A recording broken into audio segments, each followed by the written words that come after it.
So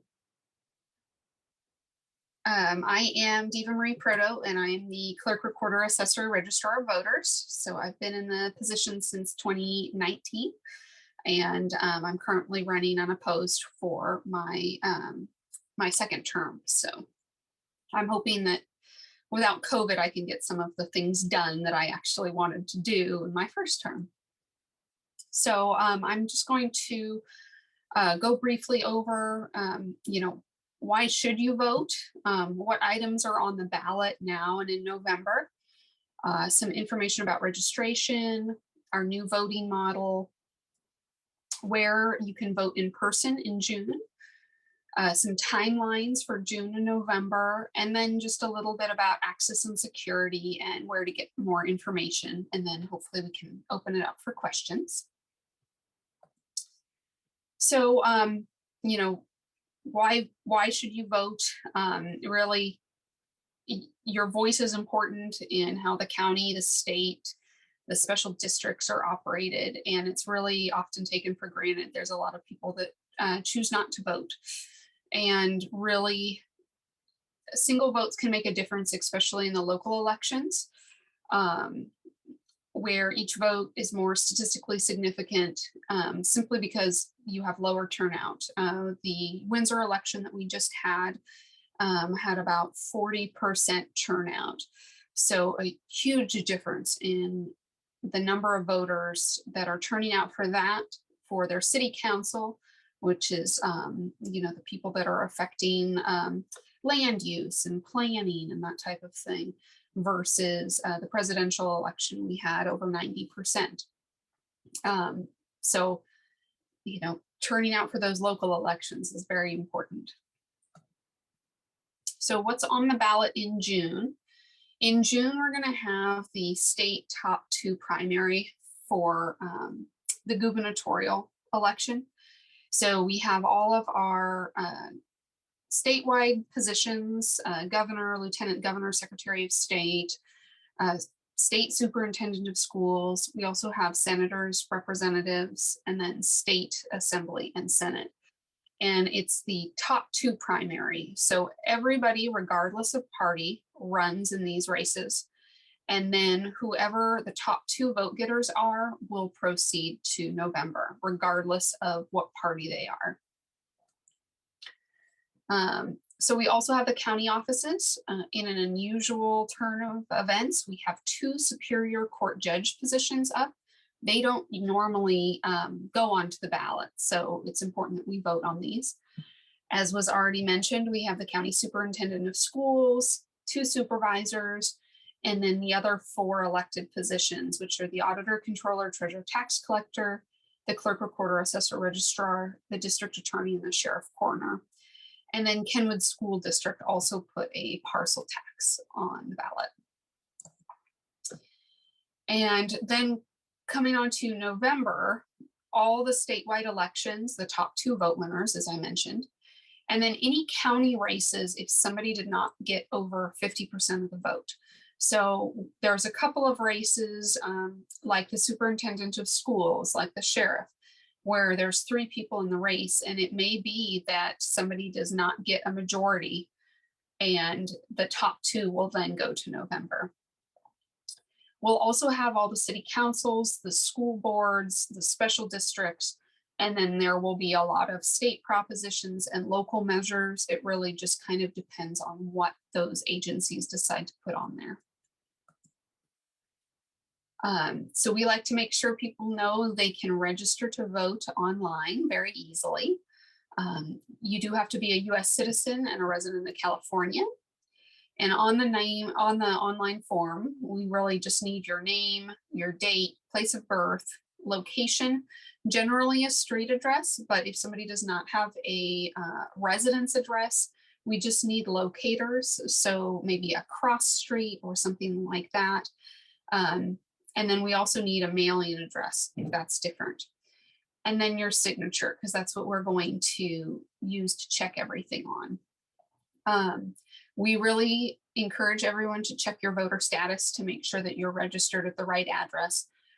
People remember to update their driver's license and their mailing address, but not necessarily their voting information when they move.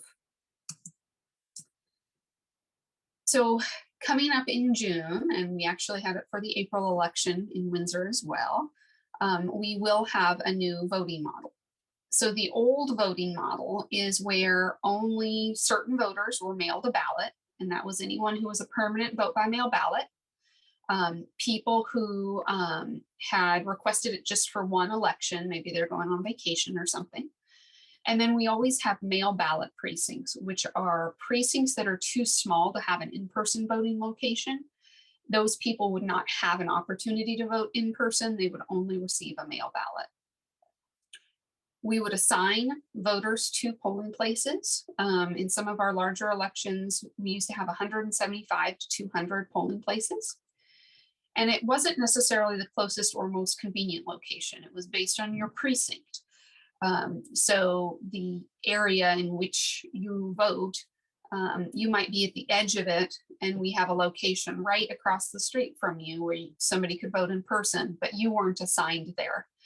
So if you went there, you were going to have to vote provisionally.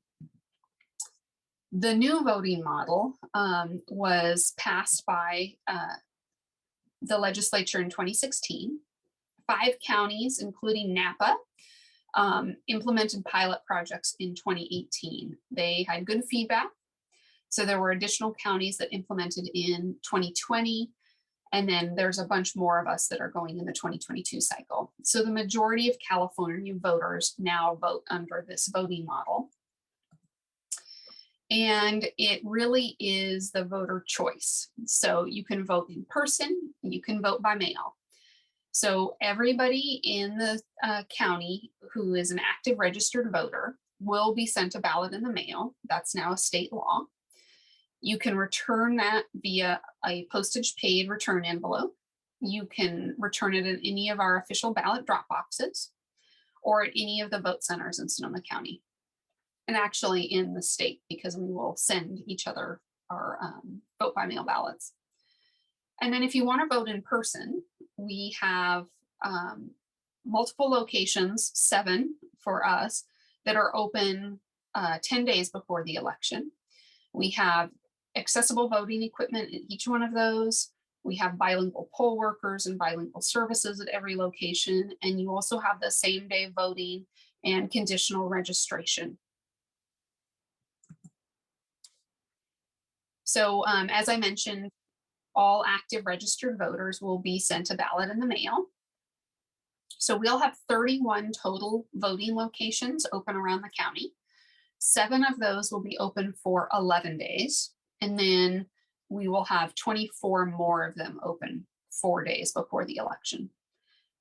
They will all be open 9 a.m. to 5 p.m. and then on election day, 7 a.m. to 8 p.m. We also have 21 secure ballot drop boxes that are open 24/7. They're very sturdy and very secure.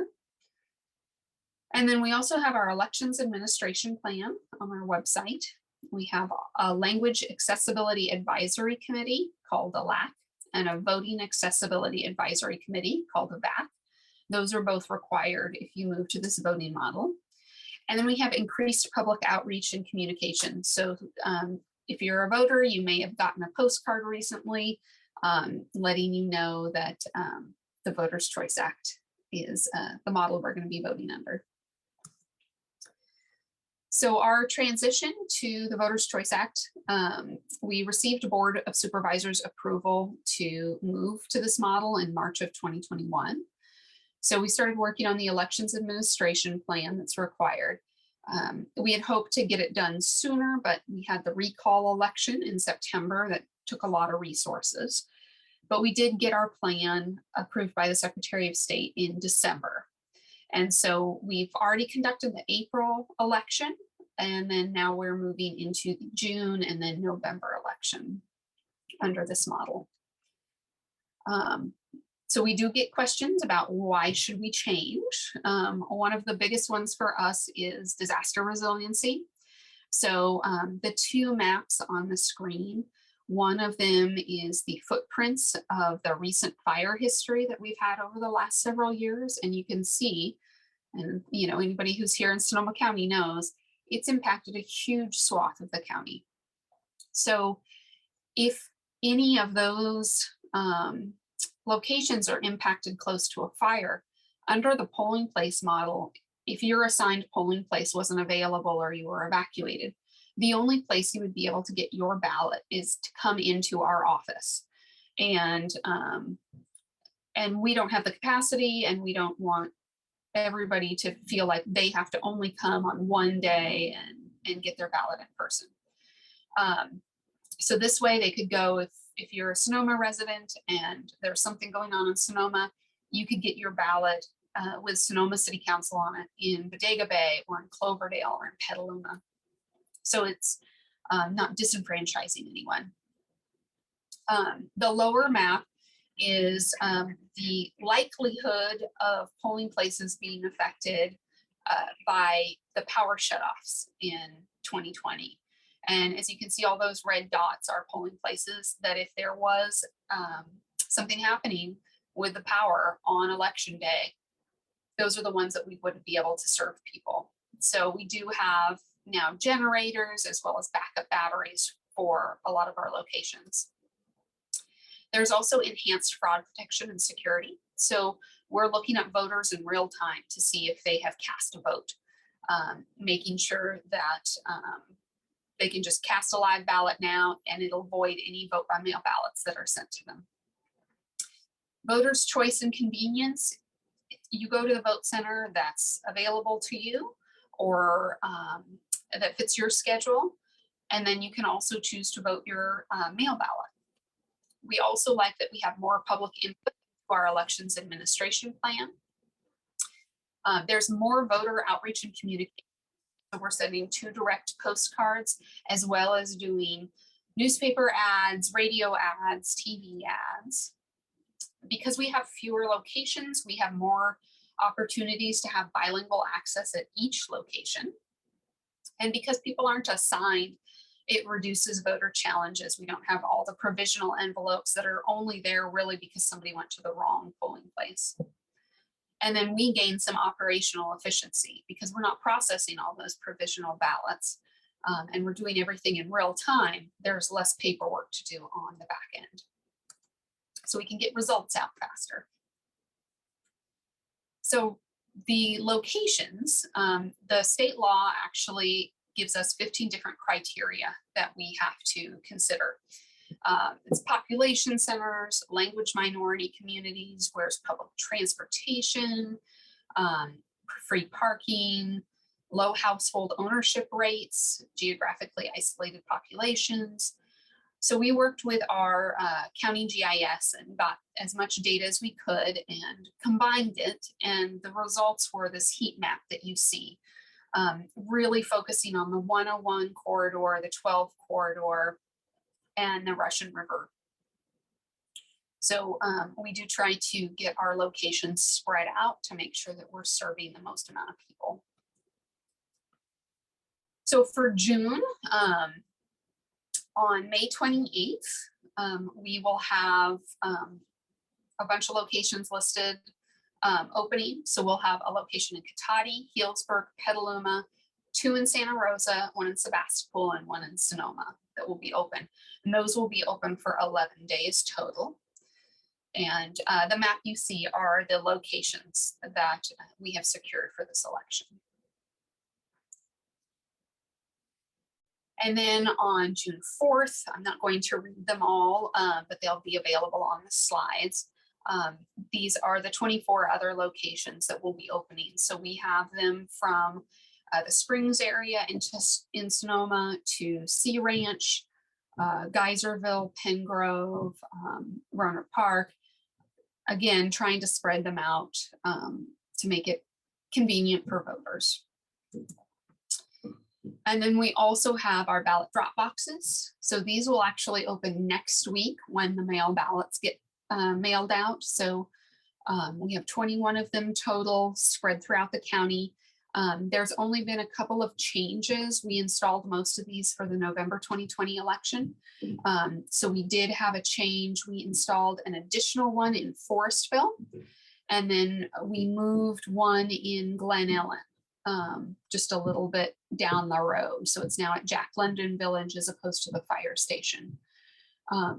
Going forward to November, we will probably be locating the Windsor box more towards the library, I'm hoping. And then also the Roseland Community Center is going to be demolished. And so I have to move that one, and I do not have a location for it yet. If anybody has any good ideas of locations in South Santa Rosa for a ballot box, I would greatly appreciate that. So for June, some of our important dates, the voter information guides have already been mailed. Vote by mail will open next week. Our ballot drop boxes will open. May 23rd is the last day to register to vote if you want to do it remotely. The May 24th, if you can still register to vote and cast a conditional ballot, it just has to be in person at our office or at any of the vote centers. And then May 28th, those 11-day vote centers will open, and then June 4th, all the rest of them will open. Looking forward towards November, July 18th is when candidate nomination filing period opens. So if anybody's interested in running for office, you need to file between July 18th and August 12th. August 12th is also the deadline for any government agencies to submit measures or initiatives on the ballots. And then if the incumbent does not file by August 12th, then there's an extended candidate nomination filing period that would close on August 17th. September 9th is the first day that ballots will be mailed to overseas and military voters for the November election. And then we'll be mailing our voter information guides at the end of September. October 10th, our vote by mail ballots will drop, and our official ballot drop boxes will open the next day. The 24th will be the last day to register to vote remotely. The 25th will be the first day that you have to be in person. And then October 29th, we'll have those 11-day vote centers open, and November 5th will be when the rest of them open.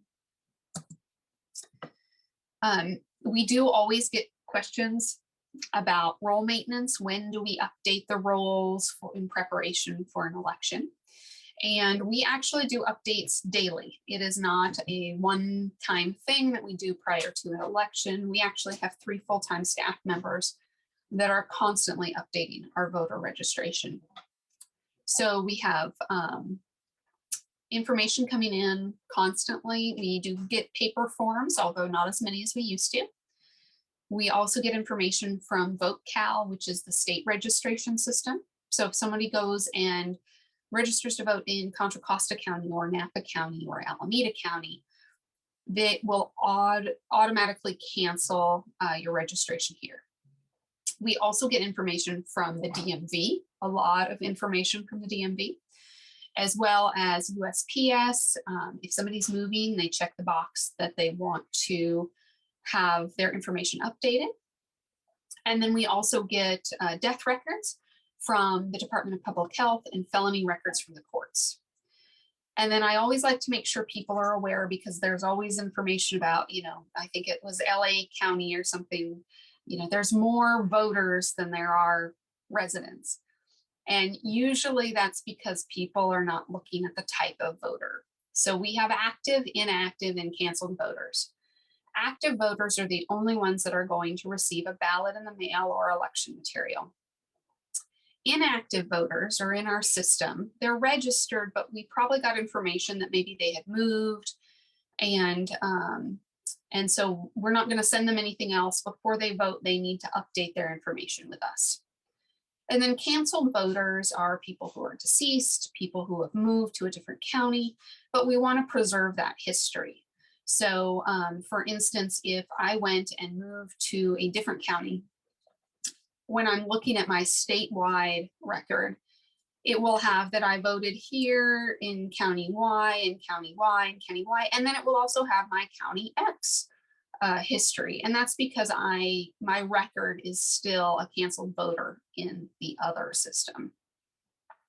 But I can't vote unless I re-register. We also have some changes this year due to language designations. So county language designations are based on census data. And the California state languages, we call them Section 14201 languages. And we previously had Spanish, Tagalog, Vietnamese, and Khmer. And so that would require us to have translated facsimile ballots at specific precincts. Spanish at most of them, and then Tagalog, Vietnamese, and Khmer at just a few of them.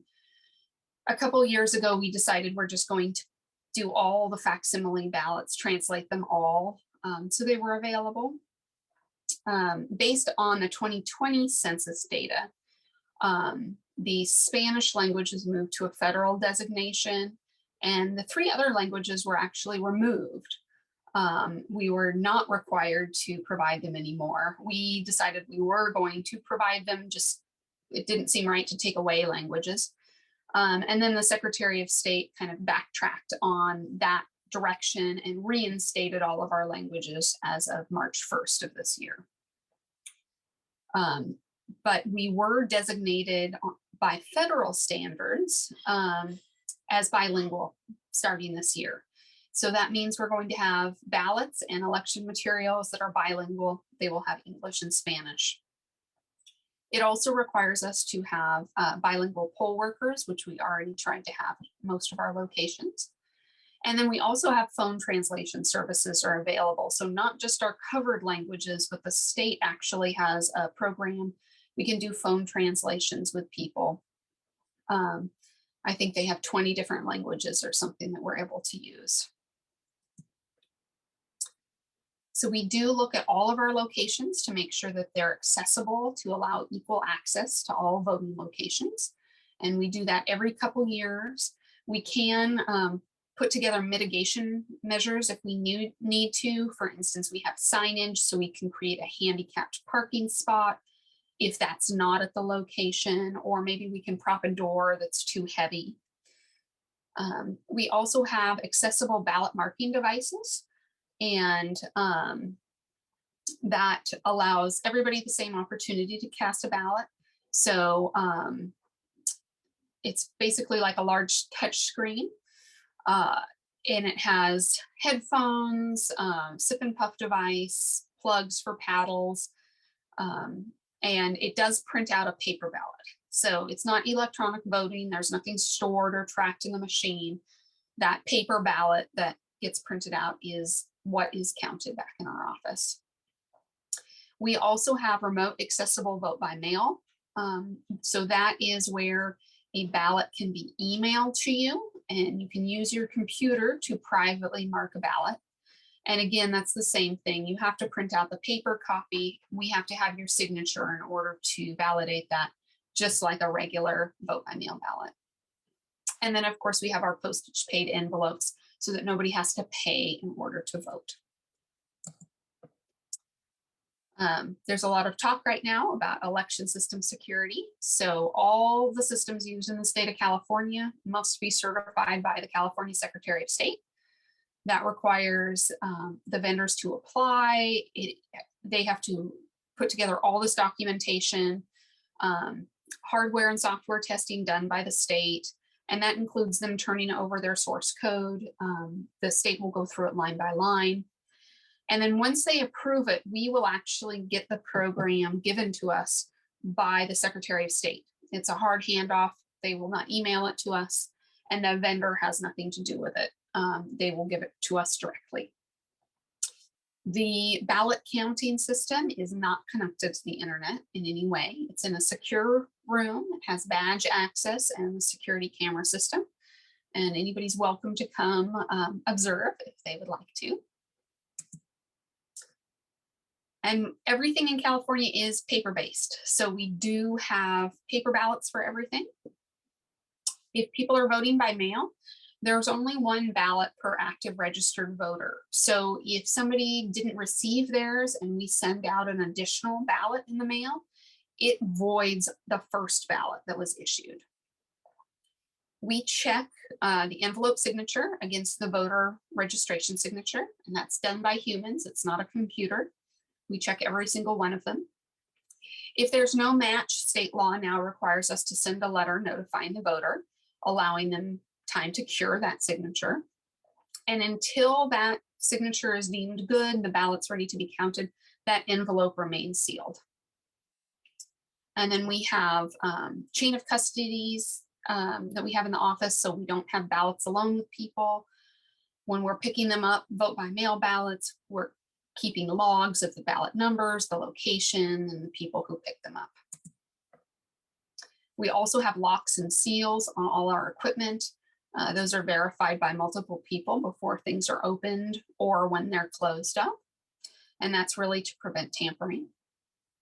We do reconciliations, so verifying the counting of ballots versus the people voting.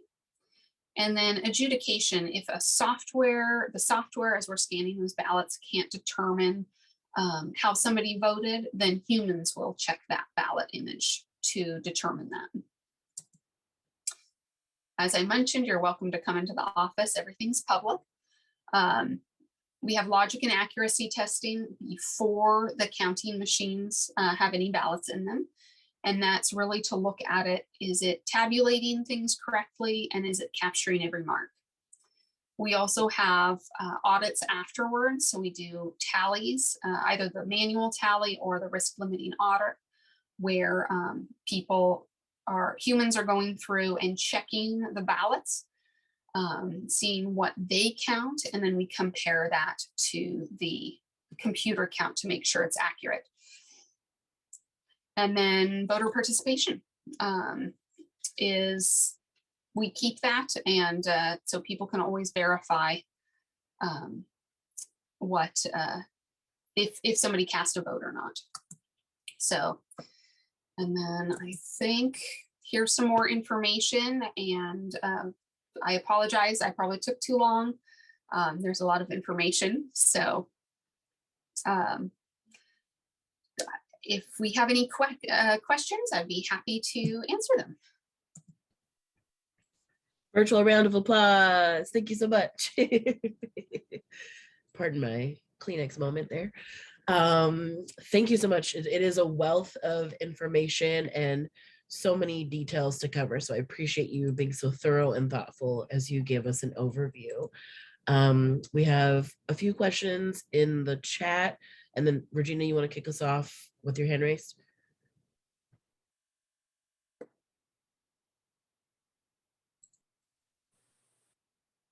Still muted.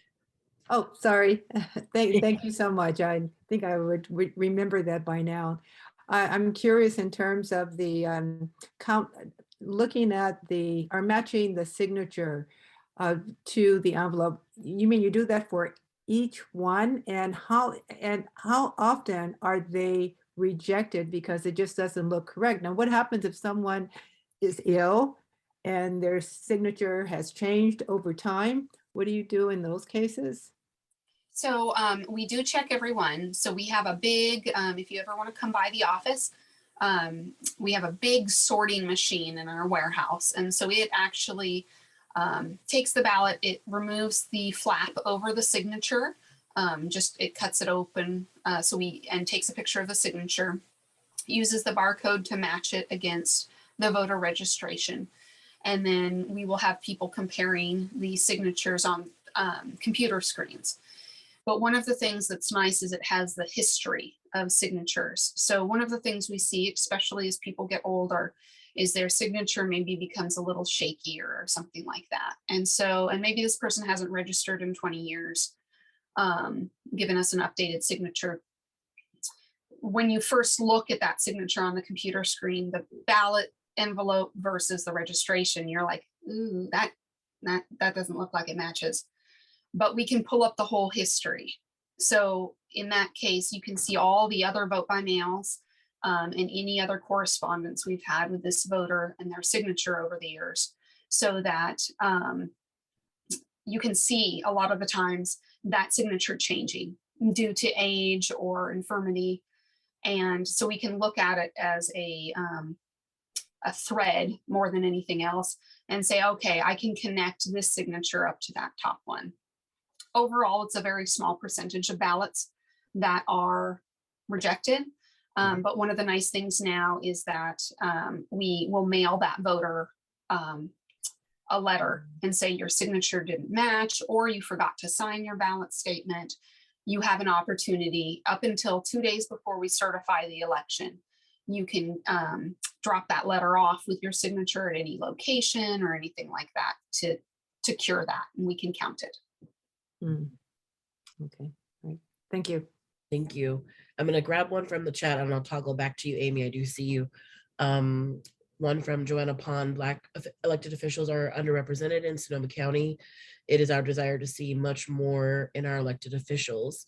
One of the barriers for most is the mountain of paperwork needed to file, and the fees when filing for candidacy. Is this a process your office can streamline or make changes to? Not really. A lot of it is set by the state. So things like the candidate statement, things like Form 700s, campaign finance stuff, that's all set by the state. We use a lot of the forms that the state uses to make sure that we are consistent, because we do have people, on the state level filing in multiple counties a lot of the time. Fees are a barrier. If somebody does not have income, there's specific procedures to do that, but that is again kind of set not in our office. It's set either at the state level. I don't think our fees even at the local level are set. I think it's 1% of the annual salary. So but I am totally open to suggestions. We just got a new website.